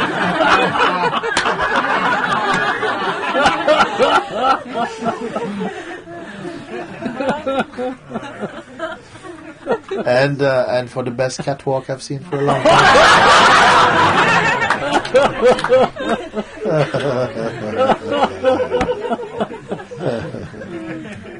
So thank you so much. Very good. Just, excellent. And it's like, because there's sometimes I've given into this doubt and I don't even know why, because your presence is my point of reference. If I want to speak like this, because for many, many years, it's just, I see you, I see the self. And something knows what that is. How can there be any doubt? I don't know that is. It can only be that somehow, yesterday you said something, and you cannot be sure. You see, there's something here that, must absolutely be sure. No, that's. It is a good thing to get over that, yeah. Because we have so much that we refer to the mind about, and you are going to come to such an amazing surprise. That the mind is mad. It is a divine madness, actually, but it is over the top. It can do it. And sometimes you think you're doing, you're just working things out. You just have to burst into laughter, because it can 1 minute just twist everything around, and everything you locked yourself out again, or whatever. So, if you can, when you realize the truth behind that mind, then you can somehow put up with the mind's foibles and everything, and you're not troubled about it. Yes. But if you live by the code of the mind, then you'll be full of confusion often. The mind in its psychological manifestation, you see. Because I say that it, in its aspect as the deceiver, I'm putting it like this very bluntly, that it's a very deceptive force. It's very much a very integral part of this whole spiritual journey dream. It has to be there. It's at some point you will even come to be thankful for the role that mind has to play. It has to be there. It's very, very much a part of it. But when you have transcended the influence and you are out of the trap, somehow it can also change position and start to support you. You see? Yeah. But don't wait for that. And one more thing that just comes to, should I say mind, is even like, say, something arises that is familiar, meaning like that it was maybe owned by the person. And then, I inquire, there's an inquiry taking place, but nothing is found. But the mind says, but there must be something to be found. There's a person. Where's the person? It's like keeping itself like up like this, But now I say, no, forget. Why even make up the person? They're not there. There must be the person. Where is it? Because of the phenomena that appeared.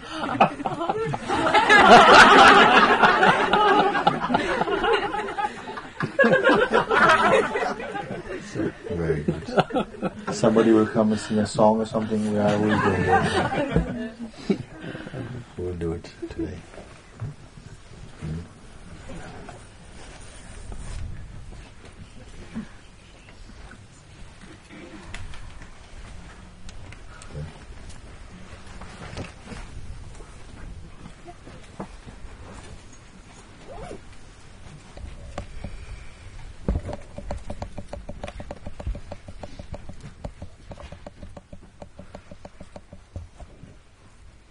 Quick.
What is this? Everybody's all